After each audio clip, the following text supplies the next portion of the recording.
पिछली बार की अगर बात की जाए साल 2019 में, तो लगभग जितना वोट जगन्नाथ महतो लाए थे, और उस दौरान अलायंस में चूंकि भाजपा और आजसू साथ नहीं थे, लेकिन दोनों के वोट को जोड़ दिया जाए तो लगभग उतना ही वोट मुकाबला लगभग बराबर हो रहा था। जो हर हमेशा दिन हो या रात हो अपने लोगों के साथ करने के लिए वो तत्पर रहता था, तो लोग उस पहचान उस आइडेंटिटी के साथ इस बार चुनाव में हैं। तो मुझे लग रहा है कि पिछले अन्य चुनाव की तुलना में ये होगा बेहतर। हम लोगों ने साथ कही जो है रेलवे ट्रेनों में जब यहाँ के लोगों को, ठेला वालों को, ठुमचा वालों को हटाया जा रहा था, तो उस आंदोलन में बाकी चीज़ों में भी कि जिले के हित, यहाँ के लोगों के हित में हो, उस पर एक अच्छी लगातार ट्यूनिंग रही। नमस्कार, आप द फोर्थ पिलर देख रहे हैं। मैं हूं आपके साथ आकाश, और इस फ्रेम में एक और शख्स हैं, किसी पहचान के मोहताज नहीं है। विधायक हैं बगोदर से, खूब पढ़ने लिखने वाले व्यक्ति हैं, विधानसभा में बहुत सारे सवाल उठाते हैं। आज एक तरह से डुमरी में जो उपचुनाव होने जा रहा है उसको लेके आज नॉमिनेशन का दिन था। मुख्यमंत्री हेमंत सोरेन आए, इसके साथ अलावा कई मंत्री भी आए और कई विधायक भी आए। कैसा रहा आज का दिन? बेबी देवी के लिए आप लोग समर्थन में आए थे। जाहिर सी बात है, ये डुमरी उपचुनाव था और उस चुनाव में जो है इंडिया गठबंधन के तहत तमाम लोग थे, और अभी की परिस्थितियों में खास करके डुमरी, जहाँ शिबू सोरेन की धरती रही आंदोलनों का, शिवा महतो यहाँ से विधायक रहते हैं, और जगन्नाथ महतो प्रतिनिधित्व किए। और सबसे बड़ी खासियत थी तमाम किसी चीज़ों से के बावजूद कि वो लोगों के हितों के लिए, लोगों के लिए में, और लोगों से लगाव और जुड़ाव उनका बहुत बेहतर था। वो हर दौर में इवन की विधायक के रूप में हम लोगों ने उनको देखा था, जब मंत्री के रूप में भी हम लोगों ने देखा कि कई बार अक्सर हाँ वो चीज़ें जब सत्ता बदलते हैं, आप पावर पर आते हैं, तो कई सारी चीज़ें आपकी रूप जो है वो बदलते रहते हैं। तो उस दौर में भी लोगों ने देखा कि उनके लिए अगर क्षेत्र से लोगों से लोग हित जा रहे हैं, उनके हित और उनका मान सम्मान उनके लिए ज़्यादा प्राथमिकता थी। विनोद जी, एक बड़ा कहा जा रहा है कि इस बार एक पैराडाइम शिफ्ट है। 1967 में राजा पार्टी से पहली बार विधायक बनी थी महिला विधायक एस मंजरी, और इस बार लगभग ऐसा हो रहा है कई सालों बाद, 1967 के बाद लगभग, कि इस बार दो प्रत्याशी और दोनों महिला हैं। बिल्कुल बिल्कुल, तो कैसे देखते हैं आप? बिल्कुल अच्छी बात है, और मैं तो इस बात का समर्थक हूँ कि महिलाओं की भूमिका हर जगह, वो चाहे नौकरी हो, चाहे पढ़ाई हो, चाहे राजनीति में हो, बढ़नी चाहिए। और निश्चित रूप से बेबी देवी के रूप में जो इस बार जो है एक महिला विधायक मिलेगा, मौका मिलेगा डुमरी को प्रतिनिधित्व करने का।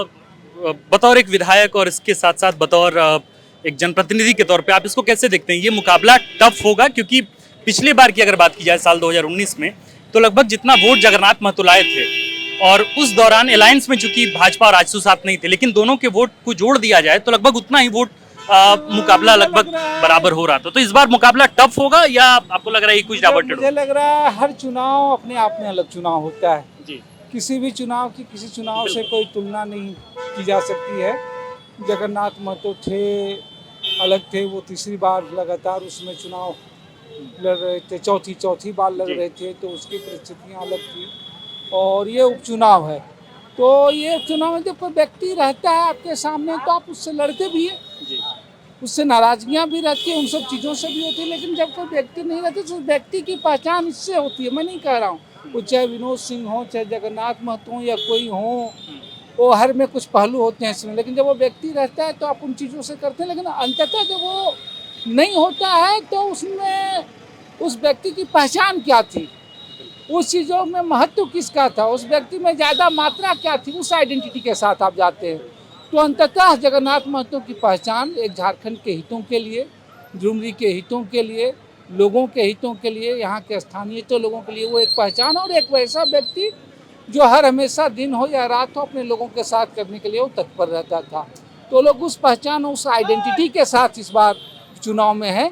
तो मुझे लग रहा है कि पिछले अन्य चुनाव की तुलना में ये होगा बेहतर, उनके साथ लोगों का जुड़ाव और बढ़ेगा। और इवन आप जगन्नाथ महतो जी का भी फेज अगर आप देखिएगा, अगर पहले चुनाव से जिसमें वो एक नावाडी के इलाके से करके आए थे, वहाँ से पहचान बनाए, दो चुनाव वो नावाडी के ही बदल, लेकिन हाँ, लेकिन वो नहीं, दो चुनाव में वो नावाडी के हिस्से से बढ़त बनाए थे यहाँ से। लेकिन आप पिछली अगर आप चुनाव देखें तो उस लिहाज से वो पैराग्राफ बढ़ रहा था कि वो डुमरी सिर्फ संख्या नहीं, वो क्षेत्र देखिए तो इस डुमरी के इलाके में भी जो है अपना अपनत्व और बढ़त बनाए थे, और ये दायरा और थोड़ा बढ़ाए। तो मुझे लग रहा है कि नावाडी के साथ साथ डुमरी में ये विस्तार बढ़ाया, और ये उपचुनाव में दिखना चाहिए। और एक आखिरी सवाल, चूंकि अब समय हो रहा है, आप भी निकलेंगे, आपका संबंध कैसा था, अगर आप 2 शब्दों में उससे व्याख्यान कर पाएं कि जगन्नाथ महतो के साथ आपके रिश्ते बिल्कुल, कैसे? मैंने तो कहा है कि उनके लिए हित थी, अगर ये इससे बात होती, हम लोग अंतिम बात कह रहे थे, हम लोग कोविड थे, कोरोना था, उस सब मसलों पर बात ही हो रही थी, तो हम लोग कह रहे थे कि भाई कि अब स्थितियाँ जितनी भी बोझ हो, जितनी भी जटिल हो, हम लोग जो है लोगों से हट करके तो नहीं रह सकते हैं। और उस दौर में उस तमाम जो लोग सड़कों में थे वो लड़े, उस पर जीते, और लोगों के हितों के लिए, जब कोई क्षेत्र का, जिला का, लोगों के व्यापक हित में रहता था, मुझे लगता है वो ट्रेनों में हम लोगों ने साथ कही, जो है रेलवे ट्रेनों में जब यहाँ के लोगों को, ठेला वालों को, ठोंचा वालों को वो हटाया जा रहा था, तो उस आंदोलन में बाकी चीज़ों में भी कि जिले के हित, यहाँ के लोगों के हित में हो, उस पर एक अच्छी लगातार ट्यूनिंग रही। बहुत बहुत शुक्रिया विनोद जी, आपका भी संबंध अच्छा रहा जगन्नाथ महतो के साथ, और आज आप बीवी देवी के समर्थन में आए हैं।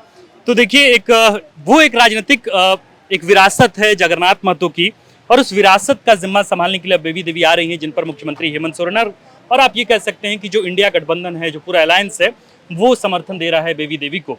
और दूसरी बात यह है कि शिवा महतो, लालचंद महतो, जगन्नाथ महतो के उस राजनीतिक वर्चस्वता के साथ एक और महतो कैंडिडेट जो है वो आज अपने नए चुनावी उलगुलान के साथ मंच पर रोती भी नजर आई बेबी देवी। मुख्यमंत्री हेमंत सोरेन भी वहां थे, सब लोग थे, और एक तरह से आज आप ये कहें कि अच्छी खासी भीड़, और इस भीड़ में कई सारे नेता और विधायक की यहाँ मौजूदगी। तो देखना होगा कि इस पूरे चुनावी माहौल का अंतोगत्वा रिजल्ट जो है वो क्या होता है। वो तो खैर पता चलेगा 5 तारीख को, उस दिन थोड़ा पता चलेगा क्योंकि इस दिन चुनाव होगा, और 8 तारीख को पूरा ही पता चल जाएगा कि आखिर किसकी हार हो रही है और कौन जीत रहा है। आप देख रहे थे द फोर्थ पिलर, मैं हूं आपके साथ आकाश, और कैमरे के पीछे हैं अभिषेक। शुक्रिया।